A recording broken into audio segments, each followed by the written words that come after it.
Bien le bonjour, hein. On va continuer. On était sur celle-là. On a compris qu'il y avait le volume dessous. Là, on a 4 carrés, 4 dimensions. On va unifier ces dimensions. Comme ça, pour finir de former la pyramide.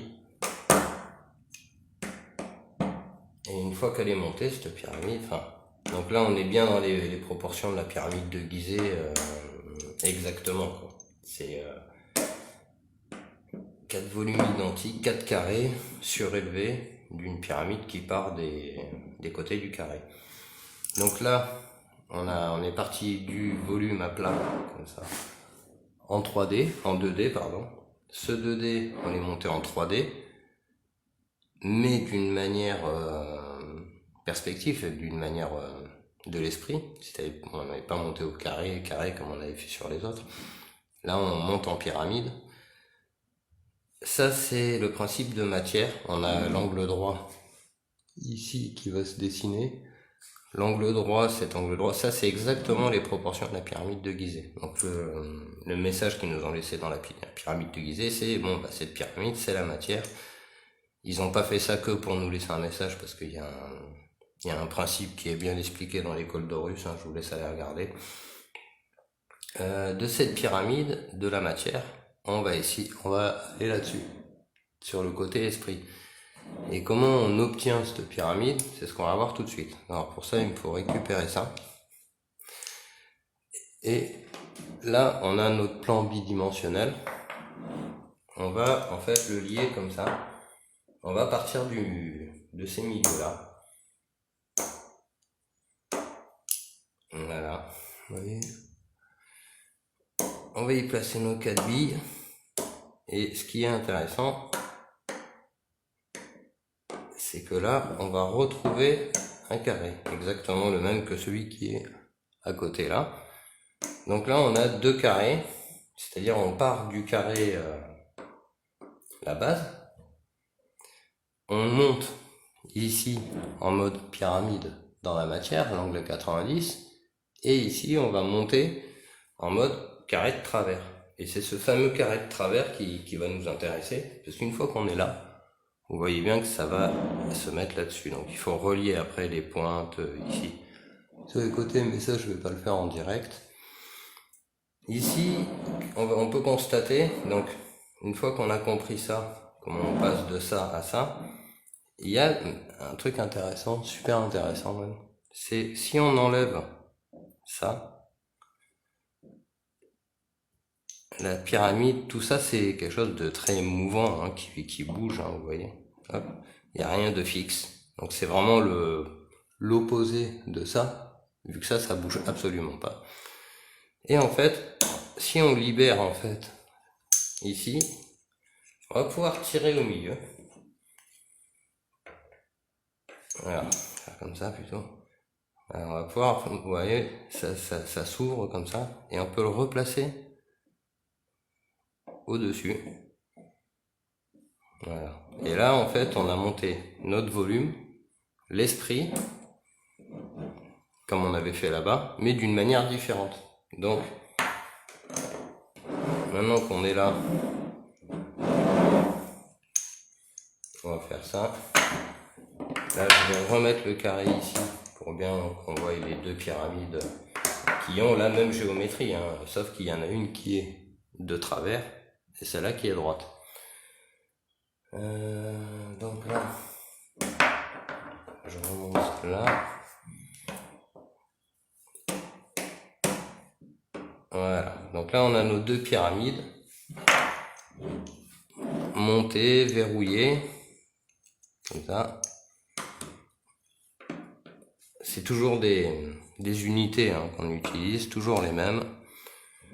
Et voilà, donc là on a notre pyramide de la matière et notre pyramide de l'esprit. Tout à l'heure. À savoir que l'esprit est immatériel, donc là c'est d'une manière symbolique. Comment dire, c'est le langage de la géométrie. Il est à la fois symbolique et à la fois il exprime la réalité. Là on a cette pyramide là, on a celle-là, et comme je vous ai montré là tout à l'heure, quand on on enlève ça.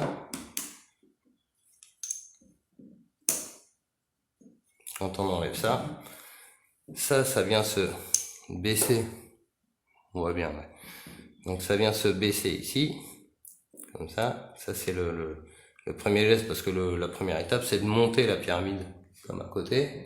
Et après on va faire cette petite manip comme ça, qui va nous révéler le principe, effectivement c'est le principe masculin, le principe féminin. Le genre est partout dans l'univers, et même dans la géométrie. Donc voilà, ici on a cette forme-là, et on va tout de suite pouvoir imaginer cette forme aller dans l'autre. Donc de cette manière. Donc c'est le principe, hein, ils appellent ça retourner la pyramide. Moi j'ai souvent entendu ça dans les enseignements divers et variés, il faut retourner la pyramide, effectivement. Alors une fois qu'on est là, on prend cette pyramide qui est bien solide et on peut la mettre là-dessus. Voilà, ce qu'on voit bien. Donc comme vous pouvez le voir au fond, là j'ai fait la même. Donc là on a la même pyramide à l'endroit et à l'envers. Là celle-là, elle est à l'envers avec la matière qui vient se retourner sur l'esprit. Et après on prend ce bloc-là, on le retourne. Et je vais le faire et vous allez comprendre pourquoi j'ai calé les petits trucs là. Donc si on prend ça et que j'essaie de le retourner, ce qui n'est pas du tout évident. Voilà, ce qu'on voit bien. Et là on se retrouve avec ça. Et vous voyez c'est tout mouvant. Ça bouge dans tous les sens. Et ça c'est le principe de la fleur de lotus. C'est-à-dire que c'est comme une fleur dans la symbolique. Alors là encore une fois on peut monter encore cette pyramide. Alors tout ça c'est des étapes de compréhension. Là on remonte la pyramide. Hop, comme ça. On a notre principe.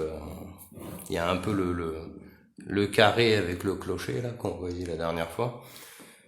Une fois qu'on est là, on peut encore une fois le verrouiller ici. Alors après je vais pas aller plus loin, je vais m'arrêter là parce que une fois que c'est monté comme ça, voilà, vous voyez ça bouge là. Bah là pour le coup ça tient, mais à chaque fois que je le faisais dernièrement ça tombait à chaque fois. Donc en fait après il faut le caler ici. Alors est-ce qu'on vient? Et là on peut mettre des cales comme ça sur le côté, ce qui nous ramène exactement à cette forme là. Sauf qu'à l'intérieur de ça il n'y a pas la double pyramide, vous voyez. Ici il y a les deux pyramides qui sont à l'intérieur. Donc ça fait un chevauchement, et donc pas très facile, vous voyez, c'est pas fixe, donc difficile à travailler. En unifiant l'esprit et la matière dans une seule pyramide, ça va nous donner ça. Là on voit que c'est beaucoup plus stable. Et je vais vous montrer le principe de fleur. Alors pour le principe de fleur, est-ce que j'enlève ça? Non mais je pense qu'il on va... Alors là on a le carré. Et après voilà, la fleur elle se met à bouger comme ça. Comme on a vu tout à l'heure. Donc voilà. Ça bouge comme ça. C'est vraiment ça bouge dans tous les sens. Et c'est pas du tout stable. Comme l'esprit par opposition à la matière. La matière, l'angularité de la matière fait la stabilité, mais on sait que l'esprit c'est plutôt quelque chose d'arrondi. Et qui est par nature instable. Donc là je le recale. Là on va pouvoir voir une forme pentagonale apparaître. Il y a un pentagone là-dedans qui va jouer après sur la continuité de l'assemblage, parce que ça s'arrête pas là. Une fois qu'on est là, la fleur de lotus en fait elle exprime le mouvement, donc les cycles. Mais ça, il faudra que je retravaille une autre vidéo. Donc, en bougeant la fleur de lotus, comme ça, elle bouge. En bougeant comme ça, elle va exprimer le cycle, et après ça s'ouvre Et ça, c'est le cycle, les vies qui se répètent les unes après les autres, donc cycle de vie. Et après, pour aller plus loin sur sur les photos que j'ai partagées sur Facebook, mais pas sur YouTube, on va, dans la prochaine vidéo, on va refermer la fleur, comme ça, et voir ce que ça nous donne. Et en fait, vous allez voir que de ce carré-là, on va revenir par effet miroir sur un autre carré qui permettra de mettre une pyramide encore à l'envers. Et c'est ce qui va exprimer en fait le passage de la matière à la matière par l'esprit. Mais ce sera dans la prochaine vidéo. Alors, pour encore une fois exprimer ce principe de bourgeon là, comme ça, qui se ferme et qui s'ouvre, c'est ce qu'on retrouvait là, en fait.